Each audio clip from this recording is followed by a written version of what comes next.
topics and opinions expressed in the following show are solely those of the hosts and their guests and not those of W4CY Radio, its employees, or affiliates. We make no recommendations or endorsements for radio show programs, services, or products mentioned on air or on our web. No liability, explicit or implied, shall be extended to W4CY Radio or its employees or affiliates. Any questions or comments should be directed to those show hosts. Thank you for choosing W4CY Radio.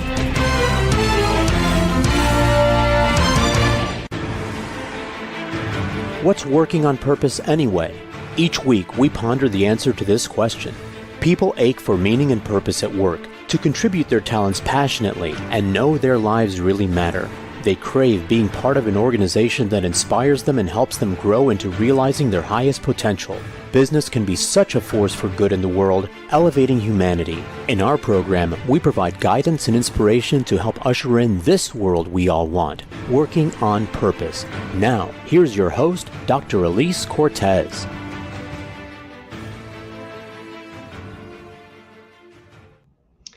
Welcome back to the Working on Purpose program. Thanks for tuning in this week. Great to have you. I'm your host, Dr. Elise Cortez, joining you live from Dallas, home base for me. If we've not met and you don't know me, I'm a management consultant, organizational logotherapist, speaker, and author. My team and I help companies to activate their purpose and build inspirational leaders and cultures activated by meaning and purpose to turn those companies from a flatline EKG to a vibrant workplace where people are intrinsically motivated to perform at their best and grow into their fuller potential. You can learn more about us and how we can work together at elisecortez.com. Also, if you like the content of the show and the guests I bring on, you may be interested in the next book I've got coming out, due in March of 2023. It's called The Great Revitalization, How Activating Meaning and Purpose Can Radically Enliven Your Business. You can pre-order your copy at bookshop.org, barnesandnoble.com, or amazon.com. Now let's get into today's program. With us today is Dr. Dante Vaughn, the CEO and managing partner of CultureWorks, a company dedicated to providing culture performance management solutions to help organizations measure, manage, and foster cultural change through real-time learning and practice. He's also the co-author of Culture to Culture, the system to define, implement, measure, and improve your company culture, which is what we'll be talking about today. He joins us today from Atlanta. Dr. Vaughn, welcome to Working on Purpose. Thank you, Dr. Cortez. Thank you for having me. Yeah, absolutely. Great to have you. And let's also just celebrate while we can. Look at this beautiful thing that you brought into the world. Awesome. So gorgeous. You know, I know I'm going to tell you this since you're a gent. I will tell you that it's actually more difficult to bring a book into the world than it is an actual child. Thank you for that clarity. Yeah, right. I'm telling you, I brought one in. I'm telling you, it's more difficult to do a book. So let's talk about your background first. I mean, you clearly are passionate about the work that you do. So let's just hear a bit more about your background and where this passion for culture came from. You know, I get this question a lot, and, you know, I always liken my passion to my experiences that started as a child, you know, navigating my childhood, you know, in the inner city of Philadelphia, you know, and the complexities of that journey and trying to understand where to fit in and how to connect with my community and my peers. I think what I found to be pretty natural to me is my interest and really, you know, inquisition around how people came together. You know, who were the leaders of different groups? You know, how did I fit into the mix of that? Who stood out? Who kind of played the background? I always consider myself more like Switzerland, and I would be able to navigate different groups. I ran with the nerds of the group. I ran with the troublemakers. I ran with the in-betweeners, right? And why choose? Yeah. And you know, part of that for me really was what I manifested into my interest in organizational dynamics and team dynamics, and really contemplating the impact that people have collectively and individually. And I didn't know it would turn into a career. You know, no one suspects and says, I want to be an organizational psychologist, or I want to get into leadership diagnostics, or I want to, you know, but for me, it started at a very young age, and then playing sports and understanding the impact of those team dynamics. And as I started to develop professionally and recognizing the roles that leaders played in their ability to motivate and inspire and inform decisions in the business was something that really was appealing to me. And so it's, what track do you take? I started out studying business administration and realized quickly that it didn't have enough emphasis around the people science of things. So I kind of pivoted my focus and went into more business management and organizational leadership principles and eventually organizational psychology. So, it's been a journey, but one that has revealed so much about myself and about others and how or what informs how they engage, how they interact, how they make decisions every day. Two things, Dr. Vaughn. So first, last week I had on Dr. Soren Kaplan, who has a book out called Experiential Intelligence. He is putting forth the idea that we stop, riveting on IQ and even EQ and look at the sum total of how a person became who they are and find a way to really celebrate that, which is what you just described here. And so we each have our own set of experiential intelligence to draw from, and what you just did there showcases it beautifully. Secondly, you're welcome. Secondly, the work that I do around purpose, I don't know if you would consider what you're doing your purpose, but we have a unique lens that only we can see what we see in the world because of our experiences and who we are. And that's also what you just described. And when we pay attention to that, we can make magic happen by serving from it. Yeah, I think you touch on the fundamental reason why I do what I do. And that is, I truly believe my purpose and my gift is to be able to help other people lead and affect change in a positive way. I truly believe that our existence on this earth isn't to be self-fulfilling exclusively. It would be a very futile and almost miserable existence if my only purpose is to feed and nourish myself. I think we exist to serve others. So how do I equip people to better serve others? And I do that through that lens of leadership, how you show up in the lives of others. And that's what we do in CultureWorks. Very briefly. So when I travel and such, I am totally going to show up on your doorstep in Atlanta. We are going to have a meal together. I'm going to tell you exactly why what you said is true from a logotherapeutic lens. That aside. I love that. All right, that aside, you can run, but you can't hide them very fast. All right, let's get into the actual content here. I want to give our listeners and viewers as much meat as we possibly can. So let's start with your specific definition of company culture. When I think of culture or what we call company culture, it's a culmination of the values we all share, the language we all use, the behaviors we display, and the actions or the connections, I should say, that we make.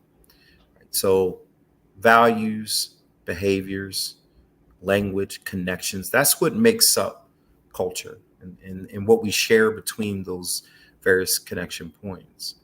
And I think that's important when we think about who's at the heart of those values, behaviors, language, and connections. And that's where individuals show up as leaders in the organization. They perpetuate that culture and that experience.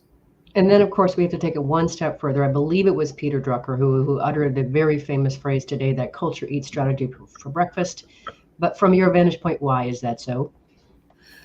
At the end of the day, if your organization in any way has or requires people interaction, people engagement, decisions that are centered around people or for people, because of people, any context of that requires you to take a look at how those people are impacted by those behaviors, by those connections, right? So when we talk about culture strategy for breakfast, because you can have the greatest systems and the greatest processes, if you don't get at the human behavior element of your business, you will never realize the full potential of your operational performance. So hence culture strategy for breakfast. I love that. So Chris, how you situated that in the book. Now, the next thing we want to go ahead and startle our listeners and viewers, shall we? Let's just go ahead and bring this point home. Do it. Okay, let's do. I knew you'd love that. So one of the things that you say in the book that's so great is it's very powerful how you situate how a high employee engagement does not necessarily translate to high performance in a culture. Why? Tell us why and how. Agreed. There's this misperception that somehow through an evaluation of employee engagement, or let's say an employee engagement survey that I circumstantially deployed in whatever interval, quarterly, annually, or what have you, is now the indicator of a healthy or unhealthy workplace culture. And the reality is there's so many factors that influences that evaluation of perceived engagement. And even if the result of that engagement survey suggests that you have high engagement rate and possibly even a positive employee experience, that doesn't necessarily connect to the leadership culture that you believe is paramount to driving fulfillment of your organization's purpose, vision, mission, or the output that you want in the business, right? A measure of perceived high engagement that doesn't connect with the culture you believe is paramount to fostering the outcomes you want in the business doesn't add much value to you. So somehow we make a causal correlation between high engagement rate and desirable performance outcomes, and that's not always the case. And it's just not enough. It's a good start. And a lot of companies don't even do that, but it's just so not enough, which brings us to why what you're doing is so important and needed and really in many ways, I would say revolutionary. And so if you would talk to us about your cornerstone, CPM, your unique lens and offering, what it is that you do, of course, briefly, because I have a whole bunch more questions I want to ask you as well. Well, briefly, I can say that when you refer to CPM, you're referring to culture performance management. It's a methodology that we developed surrounding how to impact culture in a more proactive and intentional way. And we do that through the lens of how do we drive behavioral change among leaders?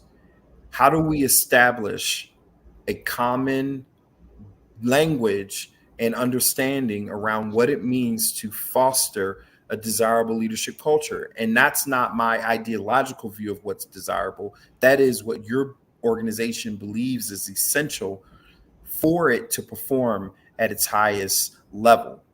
So that's talking about how do we connect values and beliefs to defined and actionable behaviors. How does that then show up and manifest itself in how leaders engage, interact, and make decisions in the business every day? And then how do we foster perpetual or continual learning, practice, measurement, and refinement of how those leaders engage? That's at the heart of company culture, not the lagging indicator after the leader has had a negative or positive impact. 3 months later, I want to ask my employees, what's your experience like? But really getting at the root of what fosters that employee experience in the first place, which is how leaders behave, how they engage, how they interact, how they make decisions every day. If we can impact that, now we're getting at truly impacting workplace culture. Okay, so two things. First, you are remarkably articulate, and I really appreciate your economy of words. It's just lovely. You're welcome. You're welcome. So then it makes me also think that since you and I are kind of similar in many ways in what we're doing, but you use software and a slightly different approach, but we have something in common that we're both, I would say, very curious researchers. So it probably behooves our listeners and viewers to understand your education, how you've prepared yourself for the ability to do this kind of work that you're doing today. Sure. So I studied business management, but I narrowed my concentration in organizational leadership principles and industrial organizational psychology, understanding the dynamics of organizations and the people within them. And through that, I adopted many, as you know, in our journey, many theories around what impacts organizations and the people within those organizations. And then what really is at the root of behavioral change? Like, how do we truly ensure that as adult learners, we can realize optimal performance if we don't know how to affect behavior, right? So I started to examine things like experiential learning theory and social learning theory, even looking at learning retention theory, right? Because we have organizations who are kind of stuck. To your point earlier, they mean well, but we got to do more. Employee surveys and what have you isn't enough. So where's the miss? And I think part of it was looking at, well, are we actually implementing strategies that get at truly shifting leadership behavior? And then if so, what tools are we using and are they effective? And the reality is passive learning mechanisms for adult learners foster lower retention rates. Therefore, their applicability or application of those principles or best practices in real time become minimized. They only retain 30% or less of what's being presented in the traditional learning and development formats that organizations invest millions of dollars in. So how do we get away from passive learning mechanisms to more active learning mechanisms? And that's where, while we have a consultative side of what we do, our adoption of technology is really to shift us more into alignment with active learning and or experiential learning principles, but also in alignment with the demographic of adult learners in the workplace today. Gorgeous. That beautifully situates just how it is you can do what you've done as an organization. And with that, let's grab our first break. Let our listeners and viewers kind of chew on what you just shared there.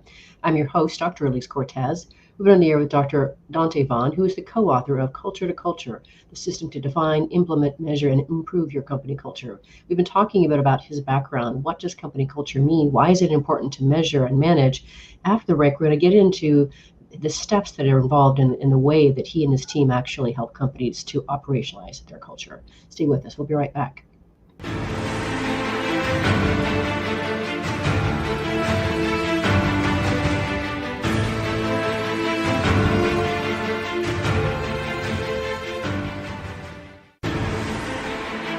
Dr. Elise Cortez is a management consultant specializing in meaning and purpose, an inspirational speaker and author. She helps companies visioneer for greater purpose among stakeholders and develop purpose-inspired leadership and meaning-infused cultures that elevate fulfillment, performance, and commitment within the workforce. To learn more or to invite Elise to speak to your organization, please visit her at elisecortez.com. Let's talk about how to get your employees working on purpose.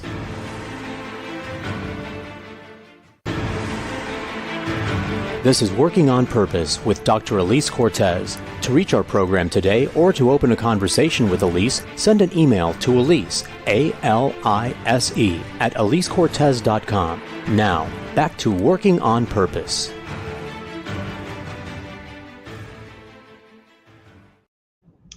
Thanks for staying with us and welcome back to Working on Purpose. Before we get back into the program, I do want to invite you to check out my first book that I put out. It's called Purpose Ignited. And I really wrote it to awaken readers to their passion and purpose and start them down the path of becoming an inspirational leader. So I hope you'll check it out. It's the basis of my Vitally Inspired program and what I do for companies. If you're just now joining us, my guest is Dr. Dante Vaughn. He's the CEO and managing partner of CultureWorks, a company dedicated to providing culture performance management solutions to help organizations measure, manage, and foster cultural change through real-time learning and practice. He's also the co-author of Culture to Culture, the system to define, implement, measure, and improve your company culture. I'm your host, Dr. Elise Cortez. So before the break, we were talking about just how you got into all this and where it all came from and why it's important. Now I want to dive into more of the meat of what it is your system entails. So I want to read a passage from your book that I think is just fabulous and have you comment on it. You say, culture has always been centered on the employee experience, leadership, employee engagement, and human capital management strategy, but has never been viewed through an operational lens. Company culture has yet to be widely operationalized, which is what, of course, your company addresses. Yes, I mean, when we refer to operationalizing culture, what we mean is taking a more systematized, methodical approach to impacting workplace culture, right? It doesn't have to live in this very abstract, intangible world where it often lives. Oh, that's an HR thing. As long as my employees feel happy. Wait a minute, business leaders. If we say culture eats strategy for breakfast, that means it should become a significant and essential pillar to your business strategy. Treat it the same way we treat other functional or critical areas of our business. Why don't we look at it through the lens of other operational systems and processes? And don't misconstrue the active management of culture with this premise that now somehow we're creating leadership robots. Stylistically, leaders are going to bring what makes them special, and they're going to apply their gifts accordingly. What we're talking about is an organization investing in systematically aligning their core values and how they believe their leaders should show up and how they should engage and interact with specific and actionable specification around those values, not just the window dressing kind of picture frames that you can blow the dust off of the conference room wall scenarios. I'm talking about taking core values, articulating them in the way that they become actionable, meaning you have clear behavioral standards and expectations you set for your leaders, and then helping your leaders realize where throughout the course of their day are they having the greatest impact on the employee and or customer experience. So that's the other pillar, or pillar 3 to our methodology, that says, let me be clear about your cultural connection points. So it's not just me telling you pillar 1, value systems important, pillar 2, here are the definitions or behavioral standards or expectations. I'm gonna help you realize where you have the greatest impact in the scope of your role, because the revelation that you have as a frontline operator or a lead on a line or a supervisor may look different or present differently than the CFO, but we're all mobilized around the same core values. Let me articulate that in a way that makes sense. That only gets us to pillar 3. Pillars 4 through 7 now says, just because I have a behavioral standard or expectation doesn't mean I can assume you know what it looks like to show up that way. So I have to evaluate my learning and development practices. I have to apply, we recommend, more active learning approaches to driving your behavioral awareness and development around those core values. So I'm going to create ownership and accountability in how you engage and interact by fostering more real-time and on-demand learning, practice, and measurement. So that's what gets into, okay, how do we ensure that leaders can actually digest and apply the principles surrounding these core values and behaviors? So we need to adopt or adapt what we consider more microburst opportunities for learning.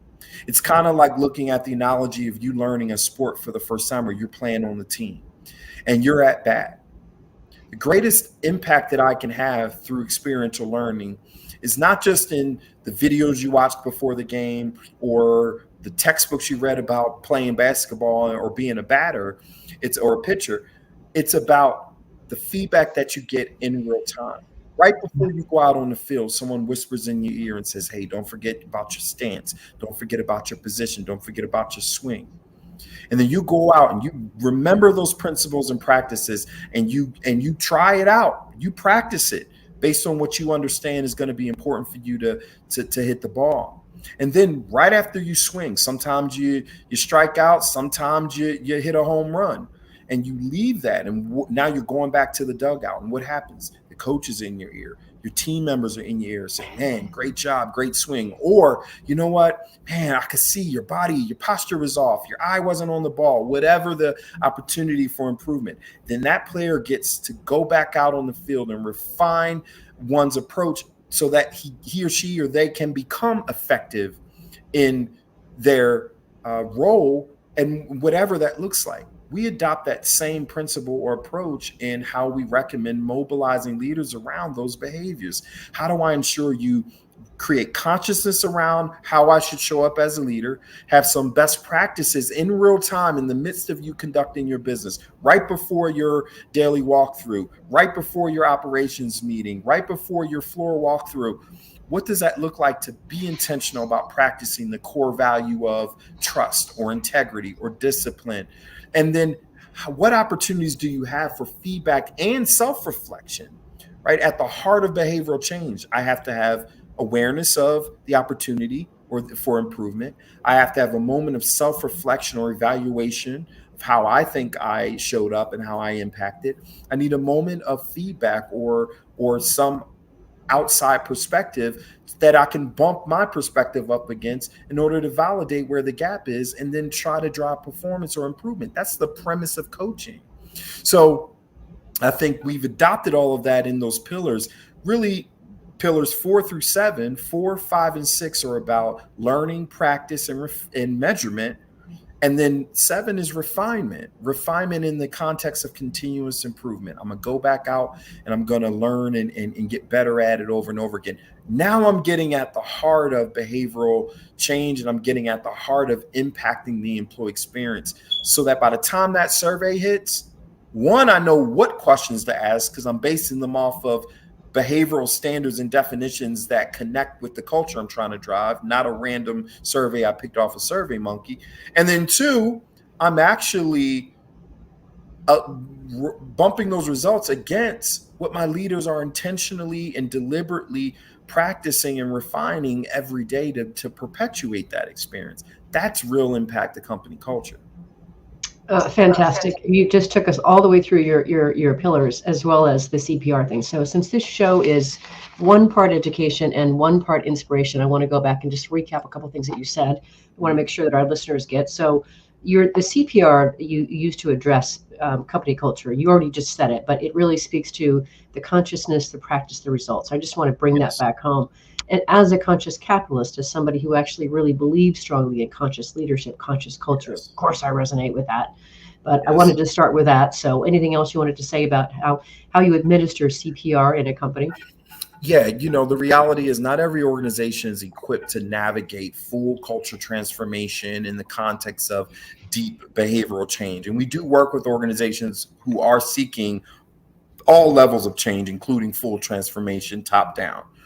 But sometimes, look, let's just start with cultural CPR, right? And I love your reference to EKG earlier, or I think it was in your promo intro, because for some folks, I just have to breathe life into my culture. It's dead. I can literally wipe the dust off of the picture frames in my hallways with my core values on them, right? I got it. I just revitalize some emphasis and focus around it. So consciousness is important. I can't do anything until I recreate a level of awareness or consciousness around what my values are in the first place. Why are they important? How do they connect to me realizing my outcomes as an organization? Let's just start there. And sometimes that requires refinement, right? We treat our values sometimes as these things that can never be touched because grandpa's grandpa declared that these were important in 1948. And it's like, okay, maybe they are, but let's revisit how they manifest themselves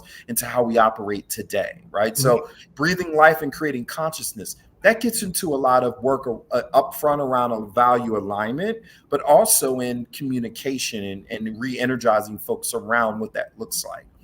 Practice is saying, okay, let me just be somehow intentional. I just said these values are important. Let me try to begin to at least understand how I show up and embody these every day, even if it's not formalized or integrated into my day-to-day business yet. Let's just be intentional about connecting real practice, current state, and even desired state. So sometimes breathing life is simply saying, you know what? My leaders show up in this way, and that, I believe, is an example of the embodiment of my core value of X.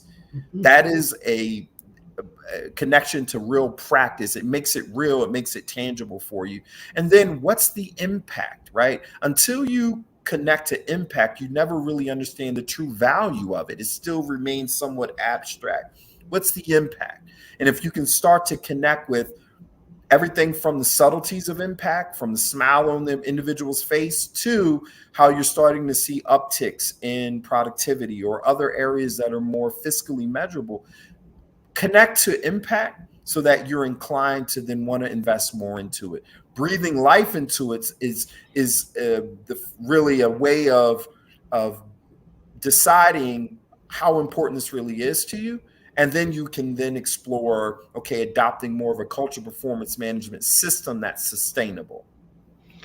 This is so good. You're not getting off the show in the time of the show's ending. I'm just going to have to keep you on. So we're going to have to keep talking. But 2 things on that. So first, bring the whole notion of breathing life into an organization, right? That's actually chapter 1 of my book. So I'm singing right there with you. That's awesome. Secondly, I want to also talk about what you mentioned beautifully in your book, which you just discussed there, but that's the whole notion of revisiting your values. We had on a couple weeks ago, my friend and colleague, Paul Skinner, on the show for a second time because he keeps writing amazing books. This time he's written a book called The Purpose Upgrade. And what he's really putting forth in that book is that every organization, every person always has the opportunity to upgrade their purpose based on really getting present to the context of their communities. What's going on in the world? What does the world need from them to be able to refine and upgrade that purpose? So, for example, Yes. what he says is you can't be, a gastronomical chef in a food desert. It doesn't serve, right? So what I liked about what you say in your book, Dr. Vaughn, is the notion of revisiting your values. And maybe you need to behave differently from them in order to be able to best actualize the company through its mission and purpose the way that you want to. Last year it didn't work that way. This year, based on what's going on in the world today, we need to do this. And I think that's so fresh and so important, and really speaks to even more why the process that you created and put forth and utilized it rests on that dynamicism, which I think is Yes. really important. Yeah, I agree wholeheartedly. If we're moving with this premise of purpose for our existence in the service of others, as we continue to evolve as organizations and even as leaders within organizations and the impact we have ever changing environments and the needs of our business and our people. Why are we not examining our values and how we've articulated or defined those values to ensure that there's a connection to this ever-changing business environment and workforce demographic? I'm not suggesting that at the heart of or foundation of your core values they require changing. What I'm suggesting is an evaluation of the language, an evaluation of your articulation of those values, an evaluation of how they resonate or connect to your team members. That's what may warrant some refreshed eyes and view. If you believe integrity is paramount to your success and will always be, then so be it. But how I articulate that and how I connect to my team members, that is something that sometimes warrants that revisiting. Mm-hmm. Beautifully situated. And with that, let's grab our second and last break. I'm your host, Dr. Elise Cortez. We were on the air with Dr. Dante Vaughn. He's the co-author of Culture to Culture, the systems to define, implement, measure, and improve your company culture. We've been talking about his 7 pillars that they use to be able to affect and operationalize culture. After the break, we're going to hear more about how we can actually move the needle in that front. Stay with us. We'll be right back.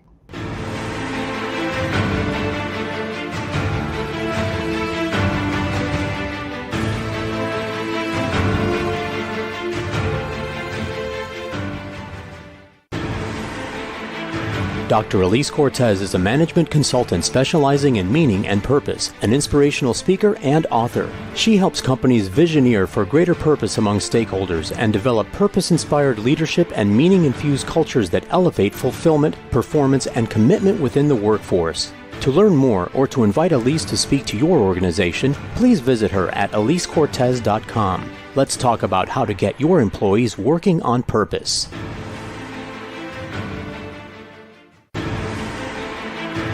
This is Working on Purpose with Dr. Elise Cortez. To reach our program today or to open a conversation with Elise, send an email to Elise, A-L-I-S-E, at elisecortez.com. Now, back to Working on Purpose.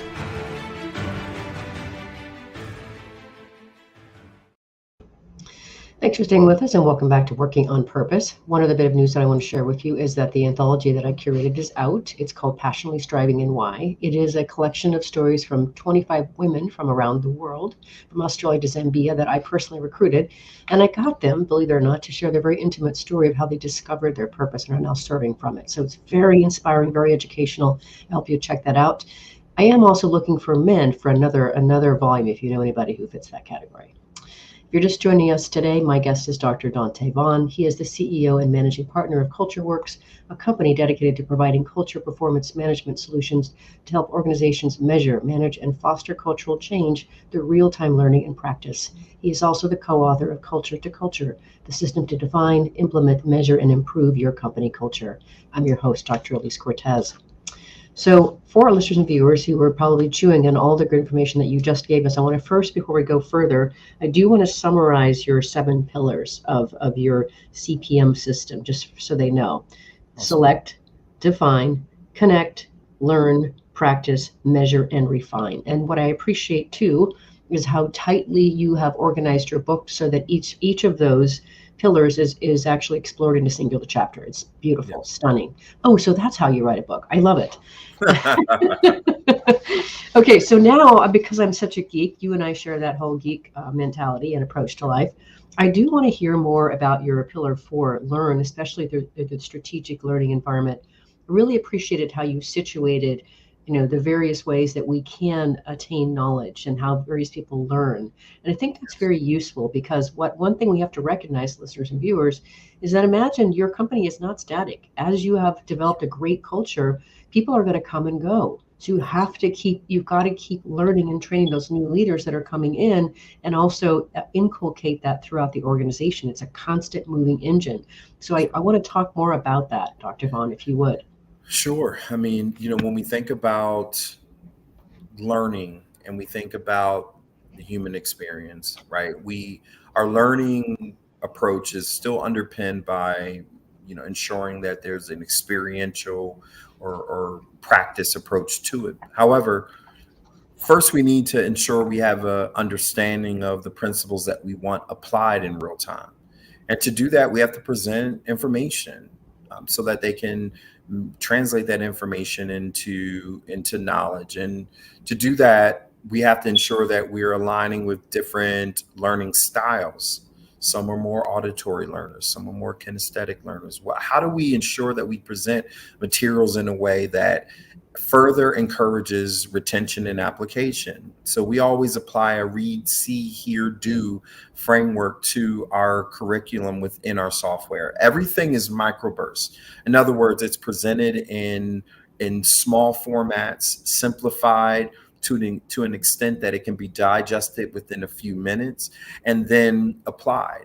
Now, as part of learning practice and learning theory, there's always these moments for validation of understanding before you go and apply, and we've adopted that in our software. But the actual curriculum itself always includes elements of reading, some auditory mechanism. It could be a pre-recorded statement. It could be a video or audio from a video. And of course, we do have leverage video content. It could be a 1 minute or 2 minute video emphasizing key principles or practices. And we always ensure that there's actionability as an outcome of the materials, right? Remaining in this theory land doesn't help the individual go and be intentional about practicing or what it means to embody these core values. So we always ensure that there's a point of action, right? Go and do this, right? In order to practice what it means to exhibit a specific core value, skill, or competency. So that ensures that in any moment we are aligning with the learner's processing capability, and comprehension is improved significantly as a result. And we encourage that in an evaluation of all of the learning and development tools or resources that organizations deploy for their leaders. If all you provide is this one asynchronous learning that is through a PowerPoint with very minimal, formats outside of text, for example, you're limiting the comprehension ability of your leaders, for example. So having some dynamic nature in the curriculum that you apply as part of your leadership development is essential. You know what you just did besides just share brilliance? You What's just that? helped me understand why the way I go about hosting this show works for me. So, what happens is I meet amazing PR people who find me people like you and send them my way saying this. So I say, yes. I then read your book cover to cover. I have, I don't know, 17 pages of typewritten notes from your book. I Yep. use them to prepare for this conversation. We then converse over this topic. And then ultimately, probably in a couple of years, end up writing some kind of book where this ends up being somehow part of the research process. Sure. So you just helped me understand how it is that I learn through hosting the show. Thank you, Dr. Vaughn. Sure. No extra charge, right? Yeah. Yep. No, not at all. But Okay. I mean, to your point, I mean, that is exactly, how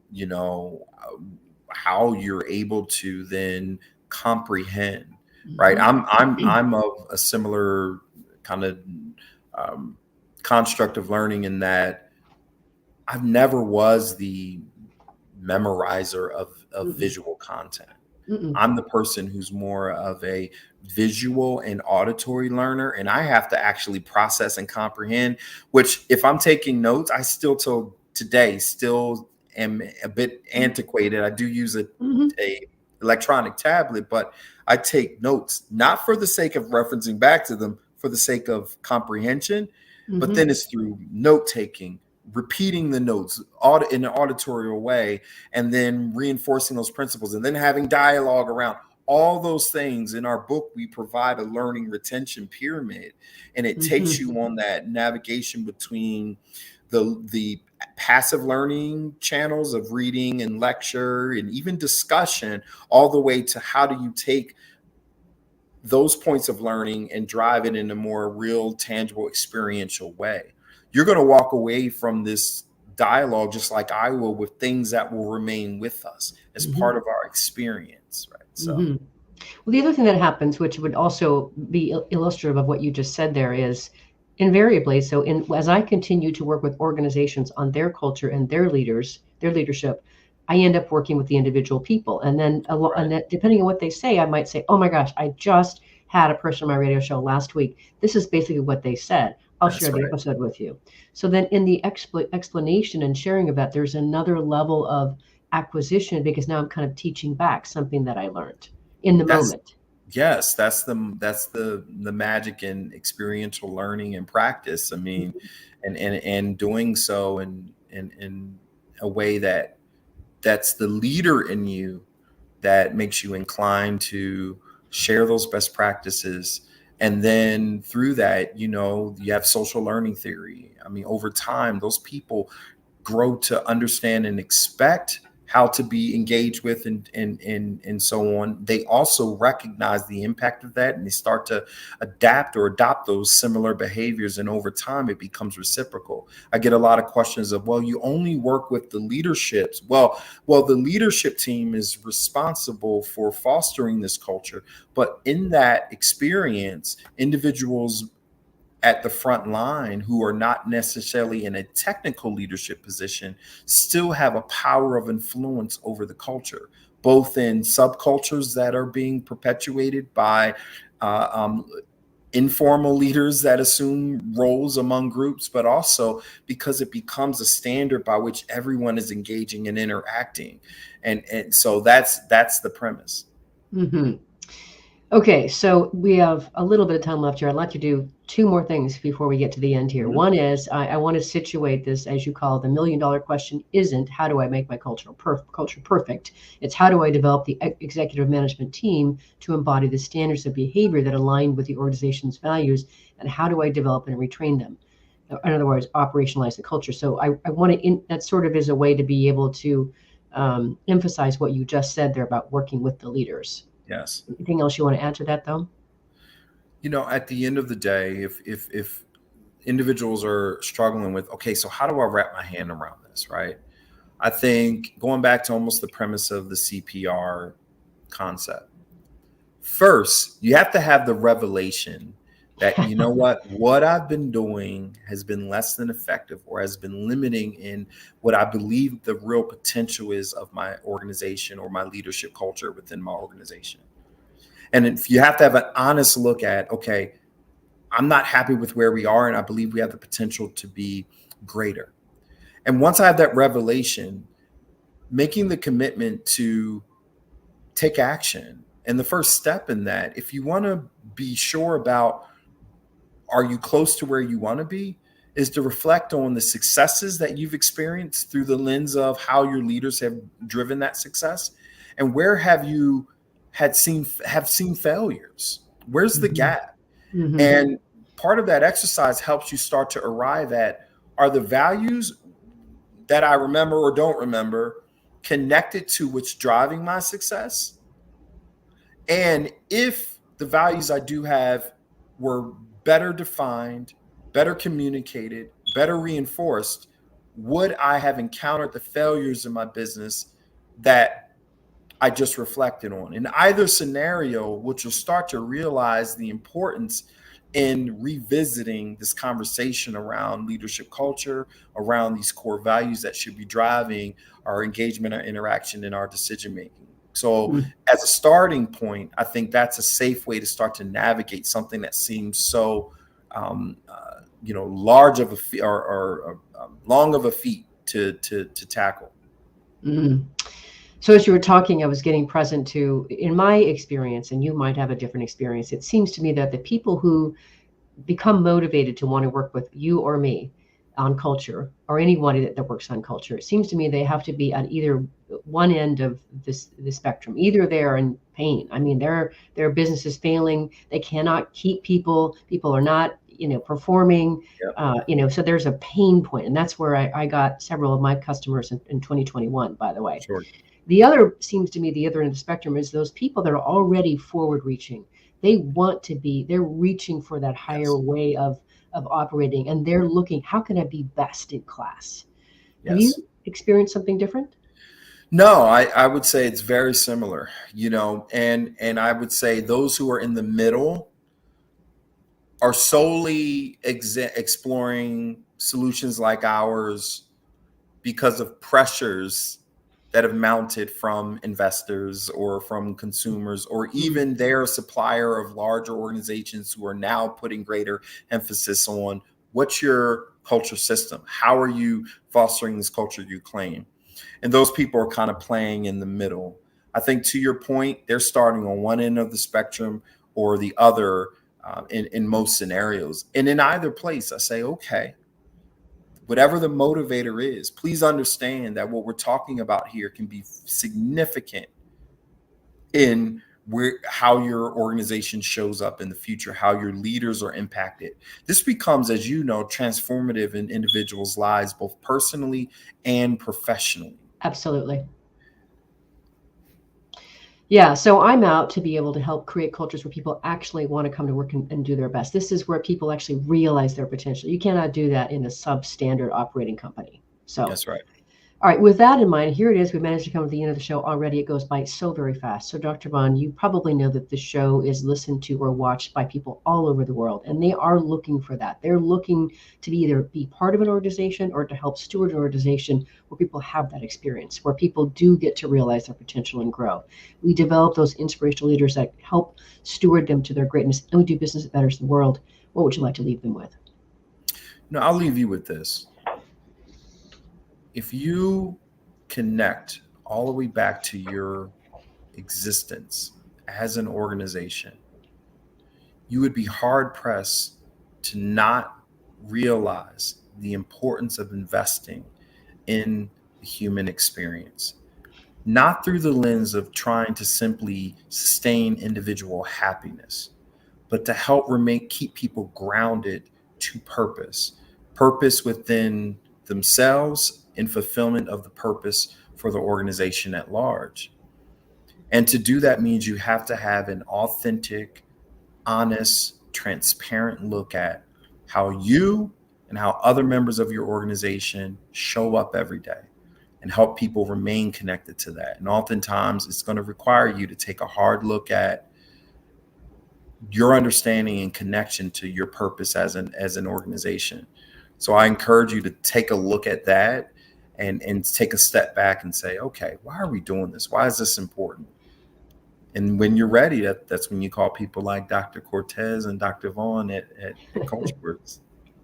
What a great way to finish. Dr. Vaughn, I'm so happy to know you, to have read your book, to be informed by you, to become better by you, and sharing with my listeners and viewers. Thank you for being on Working on Purpose.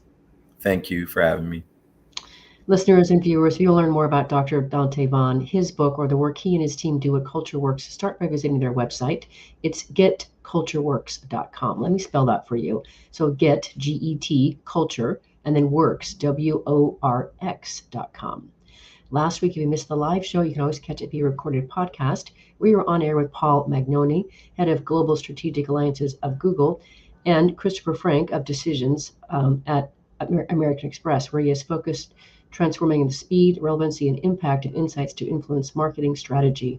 We talked about their new book called Decisions Over Decimals, Striking the Balance Between Intuition and Information. It was remarkably accessible, lots of data to go through, but you actually emerge feeling great about your capacity to make decisions. It was amazing. Next week, we'll be on the air with Stefan Falk talking about his new book, Intrinsic Motivation, Learn to Love Your Work and Succeed as Never Before. He will be teaching us how to never be bored again, if you can imagine that. See you there. And remember that work is an integral and important part of our lives and can be one of the best adventures and means of realizing our potential and making the impact we crave. So let's work on purpose. We hope you've enjoyed this week's program. Be sure to tune into Working on Purpose, featuring your host, Dr. Elise Cortez, each week on W4CY. Together, we'll create a world where business operates conscientiously, leadership inspires impassioned performance, and employees are fulfilled in work that provides the meaning and purpose they crave. See you there. Let's work on purpose.